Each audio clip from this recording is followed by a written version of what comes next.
I started the first half of my career at a enterprise software company in kind of that corporate environment, and I would do comedy at night as an improviser, and I was able to bring that stuff into the workplace. My goal and my mission is to help business professionals and help individuals and incorporate humor into their daily lives to grow professionally and grow personally.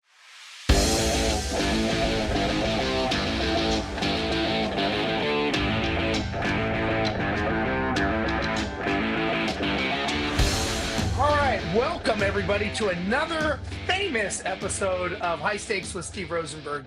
The whole reason I do this show, selfishly, is I enjoy meeting people. A lot of times people either get energy or get drained by people, and I always find myself getting energy from meeting other people, different walks of life. You walk by thousands, if not hundreds of thousands of people all the time, and you don't know their story. And I'm always just interested in what's that person's story. Like they came from somewhere, they are who they are today, but they didn't just evolve or burst onto the scene. They became someone over time. Um, and so the next guest I have, Kevin Hubschmann. Did I get that right, Kevin? Nailed it. Nailed it. Awesome. Perfect. Nailed it. All right. So I wanted to bring Kevin on. Kevin has an interesting story. And again, I just think it's so great that as humans, especially with, social media and all the stuff that we get, these cool gadgets, we get to meet so many people and we get to learn about them and their stories. And as you know, I kind of go a little bit deeper into here. A lot of times that more better than just surface level. I like to go a little bit deeper, not too deep, because sometimes you're afraid what you ask and you may get an answer that you don't want to hear. So I don't go that deep, but I go deep enough just to hear a little bit. So, Kevin, first of all, man, thank you so much for taking the time. I know you're a busy guy. I appreciate you being on the call with me. Absolutely. I'm happy to be here. I'm looking forward to it. So if you could just give our guests a quick 30-second high-level overview of who you are, what you do, and then we'll kind of start diving in. Yeah. Well, my name is Kevin. I like to start there always. I live in Brooklyn, New York, and yeah, I run a business called Laugh Events where we do comedy experiences for corporate audiences. I started the first half of my career at a enterprise software company in kind of that corporate environment. Even though it was very fun and loose, it still had that corporate feel to it, that corporate environment. And I was exposed to comedy while I was there. I was one of the first 10 employees there, and I would do comedy at night as an improviser, doing improv classes, and I would also be doing stand-up comedy. And I was able to bring that stuff into the workplace, not jokes, but the actual energy that you can get from that and the different skill sets. So my goal and my mission is to help business professionals and help individuals know that they can incorporate humor into their daily lives to grow professionally and grow personally. And when I say humor, I don't mean a joke that's going to kill, even though I think you always should have a good one in your back pocket. I'm talking about those little skill sets that you can have, like active listening and communication and taking risks and not being afraid to fail, all those different aspects. And that's what I've been doing for the last 6 years, is bringing that to companies all over the country and all over the world. So this is interesting. It sounds a little bit maybe like some neurolinguistic programming, maybe some body language tonality. I'm assuming there may be something interwoven in there. Um, is the reason that this is valuable? Like if I owned a large corporation, which I have in the past, if I owned a large corporation and you came to me, obviously I'm going to say, well, that's great, but what's in it for me? Like, why would I do this? What's the reason somebody would want their? And I know the answer on the communication. I'm just curious the laughing part. I mean, not I know it's not jokes, but that Yeah. perspective. Yeah. So I started to get way deeper into what does laughter actually do for us and what is the physical benefit of it. What we found was, and this is after I also was working with, I always loved comedy and laughter. And I was like, man, these shows that I do are really fun. but I partnered with a Harvard psychologist, Dr. Natalie DeTillo, to really tell me what is going on with us when we laugh. And so, we would go around the country talking about this, and some of the stuff that we uncovered was, laughter. When you laugh, your endorphins are increased. You get that flood of endorphins, and your cortisol levels are decreasing. So, just from a feel good standpoint, you're that's like a very good stress reliever. Secondly, you're getting that hit of serotonin as well, and you're creating a bonding experience with other people in your team when you laugh with others. Obviously, we're these days we're on our phones, we're getting a funny meme, we're seeing something hilarious on Twitter, and we're having that laugh by ourselves, but it's such a fleeting moment. And so that's also a really cool opportunity where people can laugh with each other, have fun with each other, and really feel a strong connection.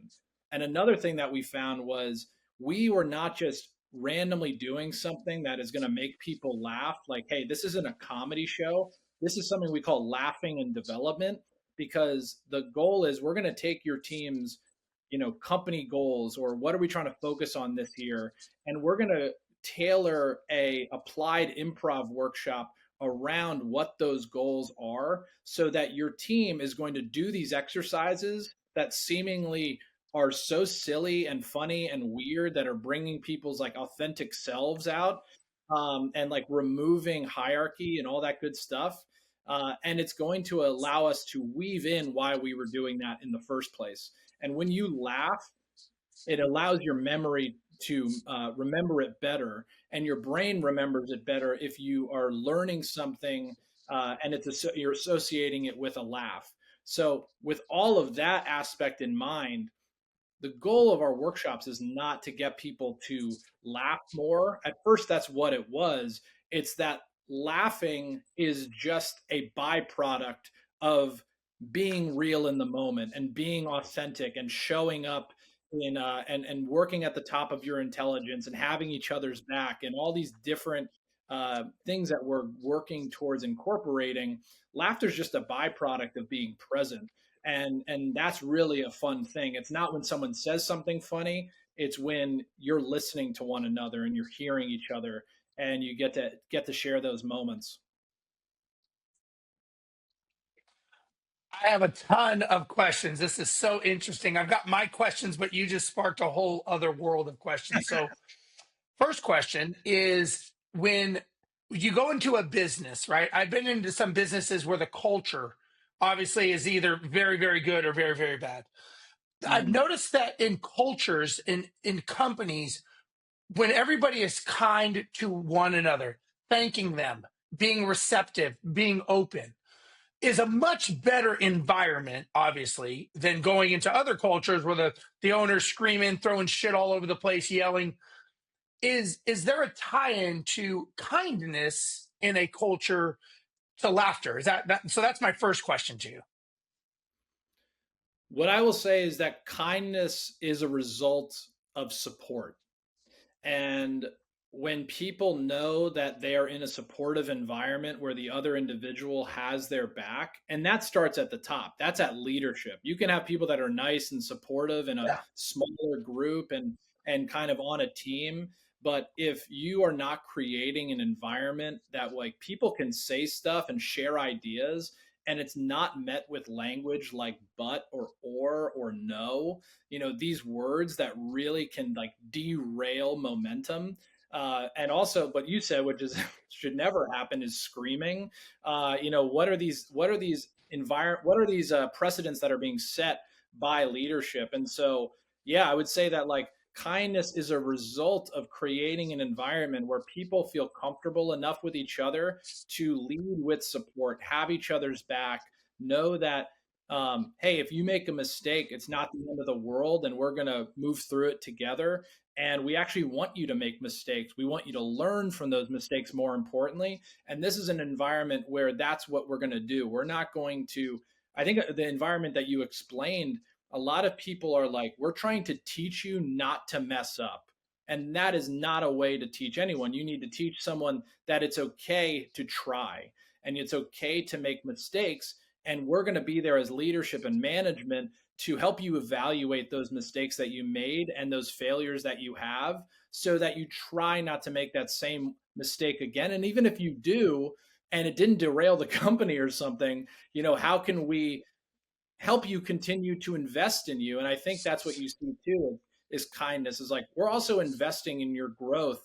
And that doesn't mean financially, that means emotionally. We're depositing a lot of social equity into our relationship, and I'm going to make sure that you feel like I got your back, and we're going to do this together, and we're going to complete our business goals in a way that we all feel comfortable.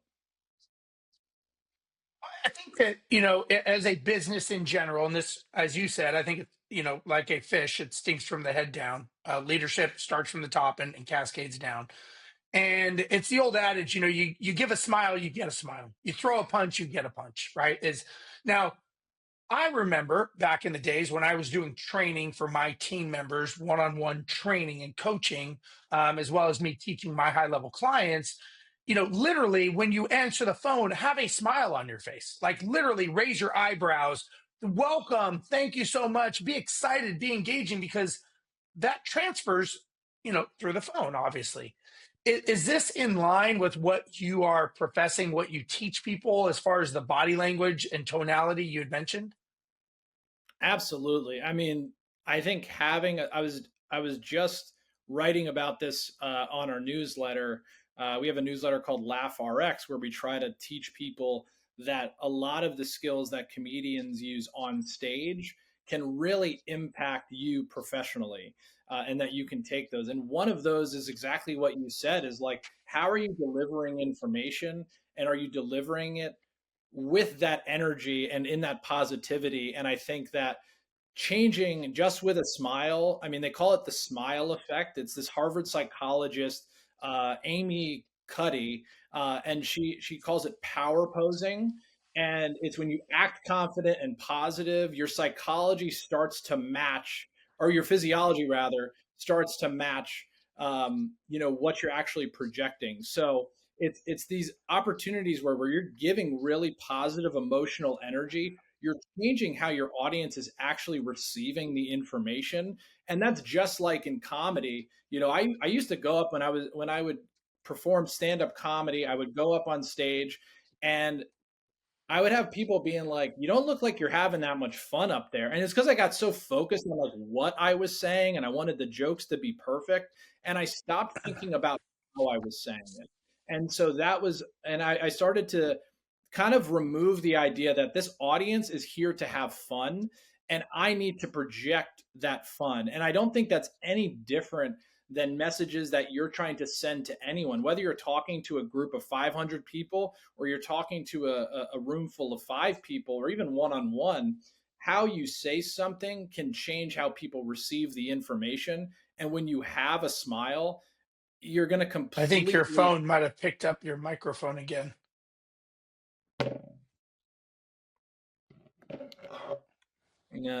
Is that happening? I'll turn off my phone. Which have lost your audio. You Do there? you want me? Yeah, I'm here. You want me to grab Mm. headphones?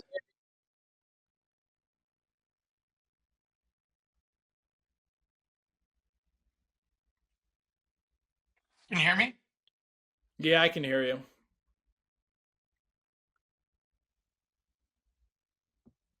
It says that mine is sounding fine.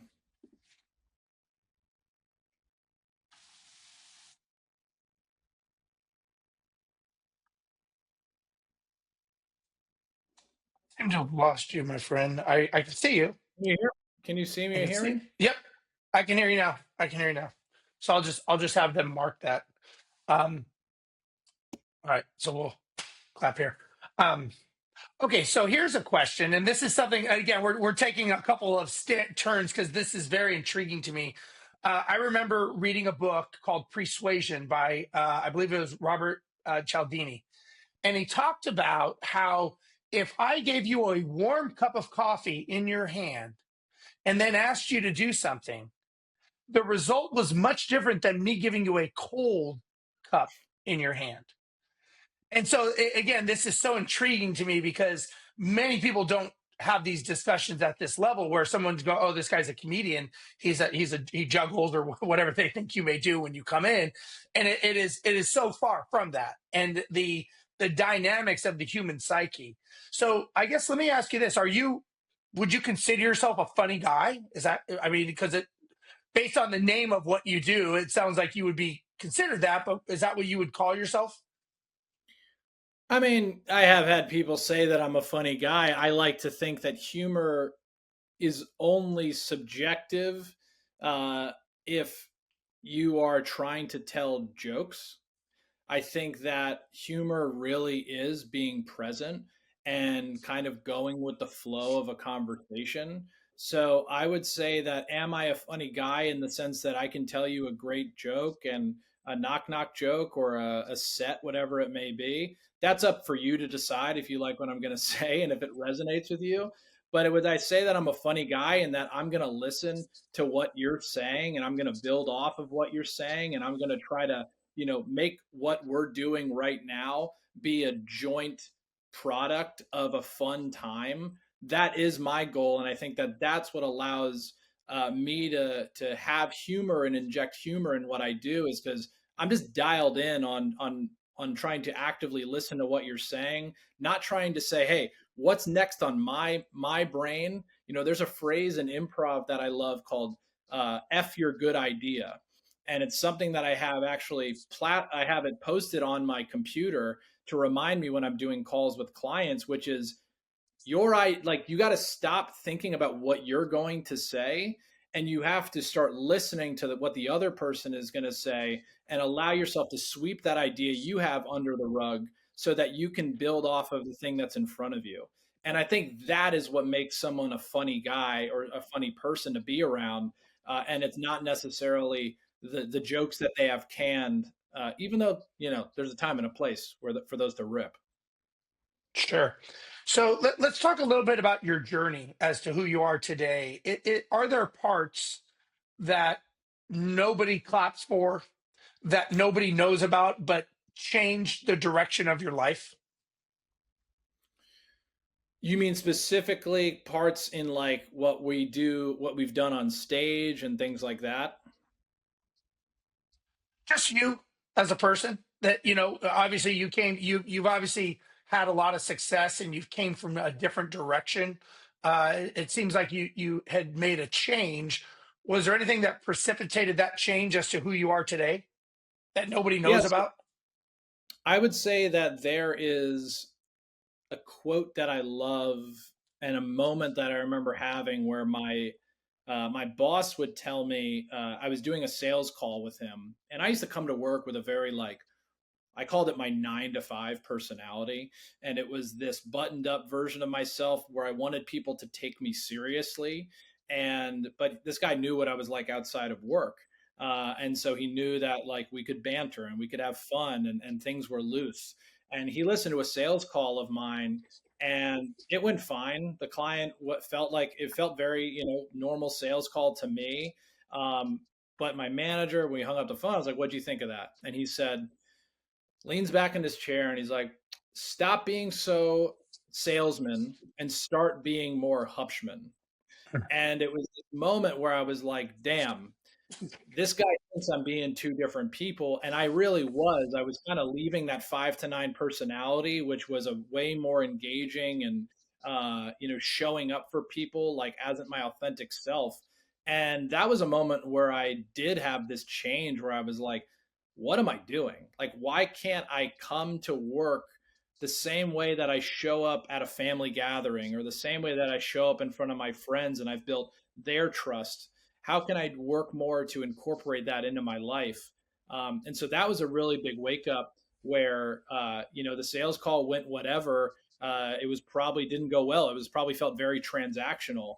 But the second that I started to internalize that, really helped me be like, okay, why don't you try being a little bit more yourself? And that's really where my comedy chops were able to help the thing I learned doing improv and stand up.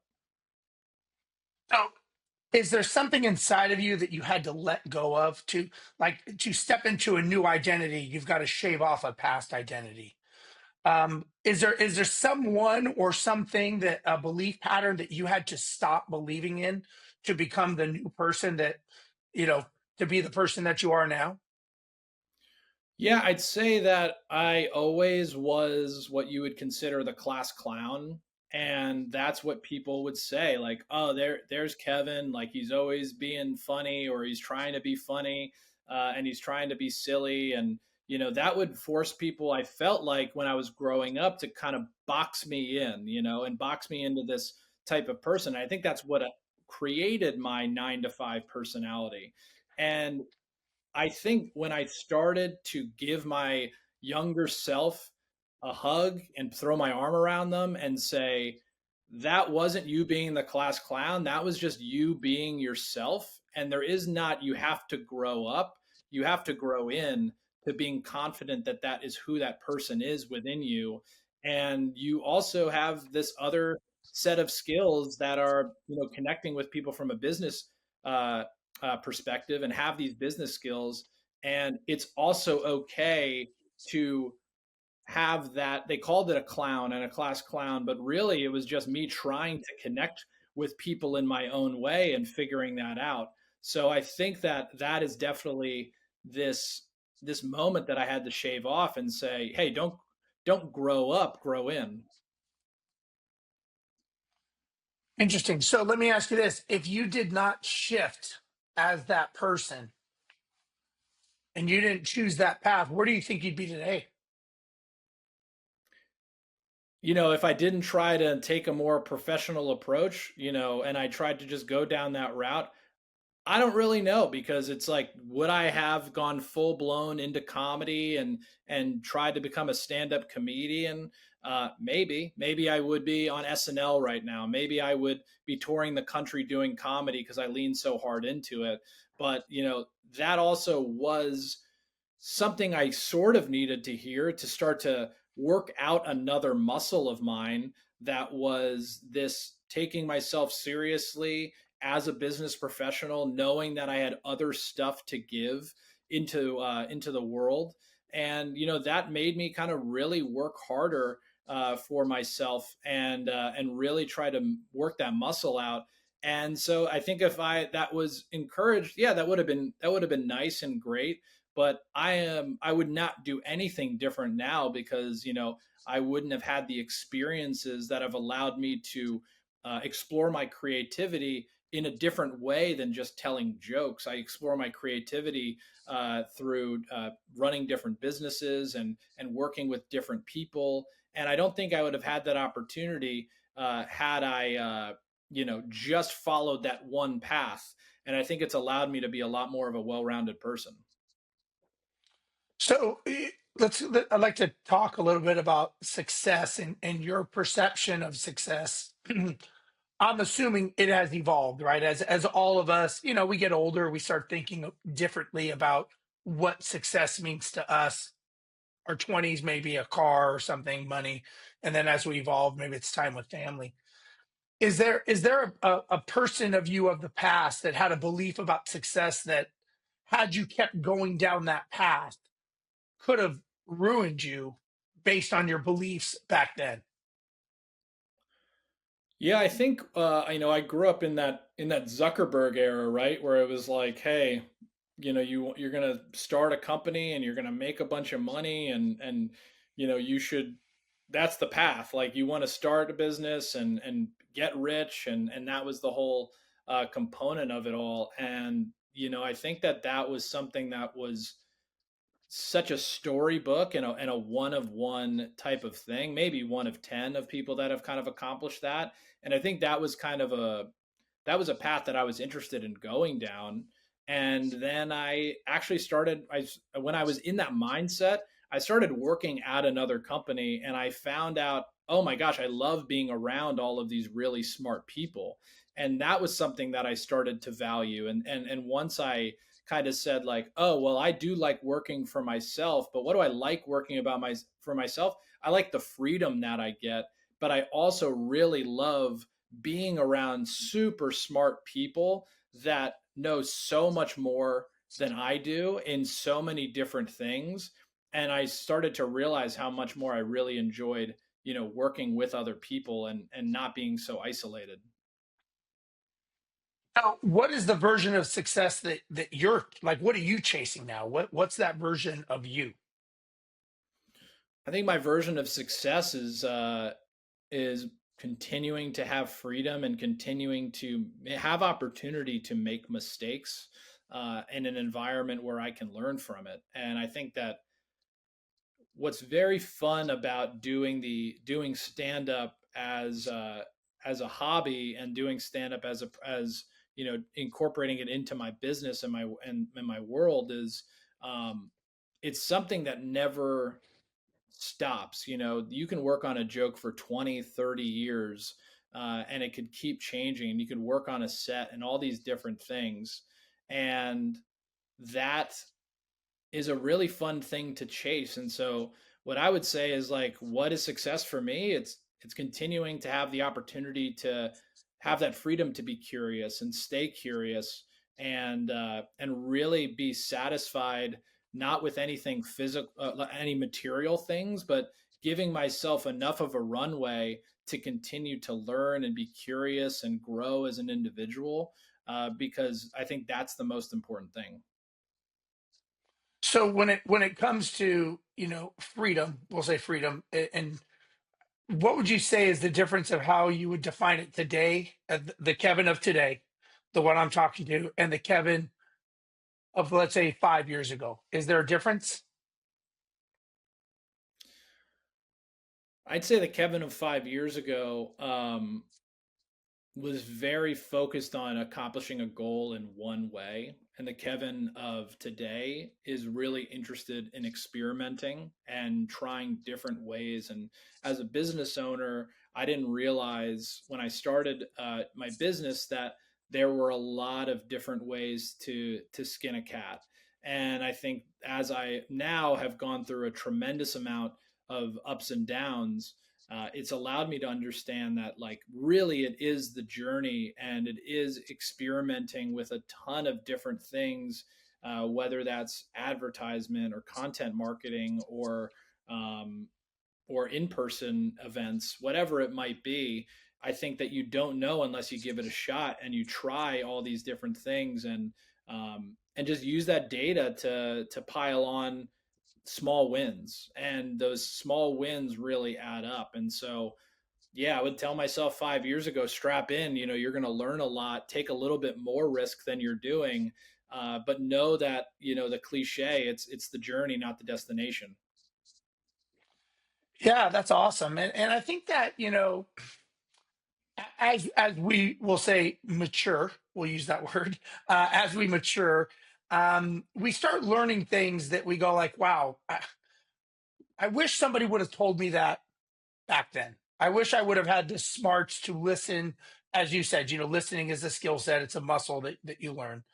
And I have a long list of things that I go, wow, I wish somebody would have told me that, or I should have been more accountable to learn that when I was 20. I'm 52 now, so I think back to things that I wish I would have known.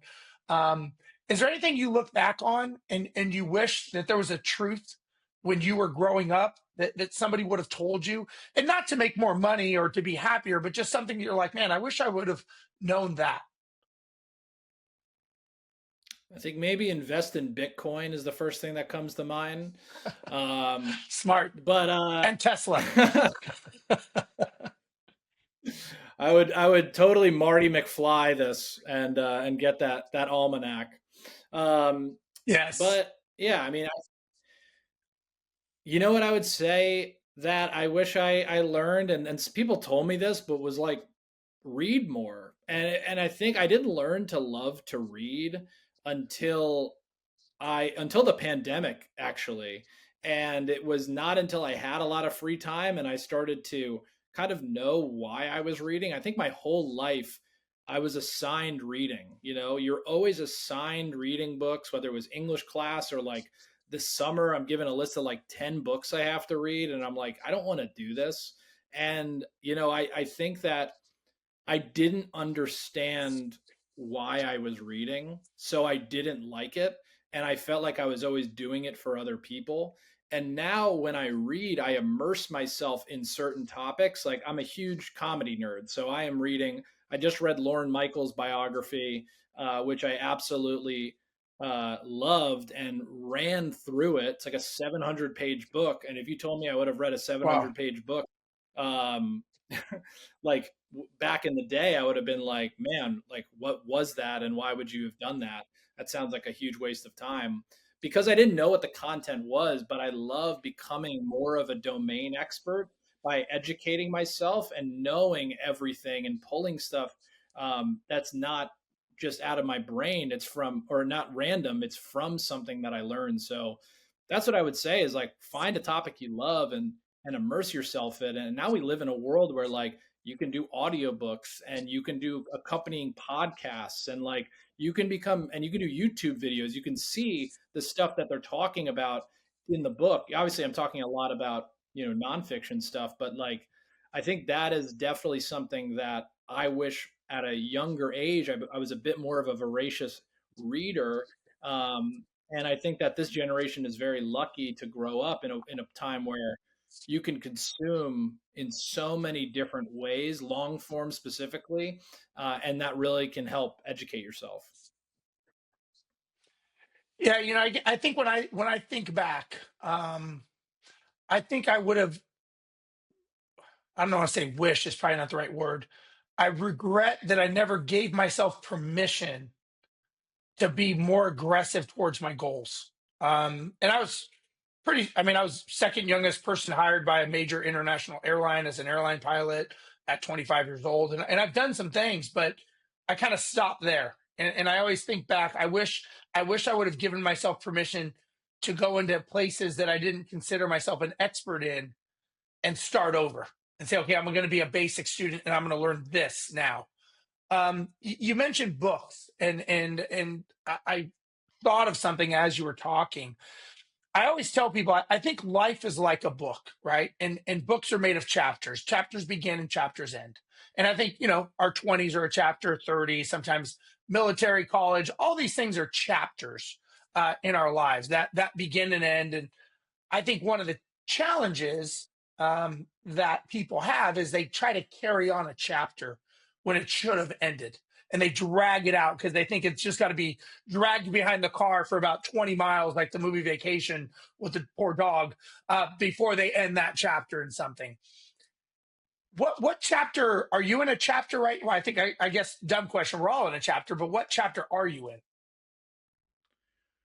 I think right now I'm in a chapter where I'm trying to reflect on the last 12 years of my life and trying to create more of how do I leverage all of this information.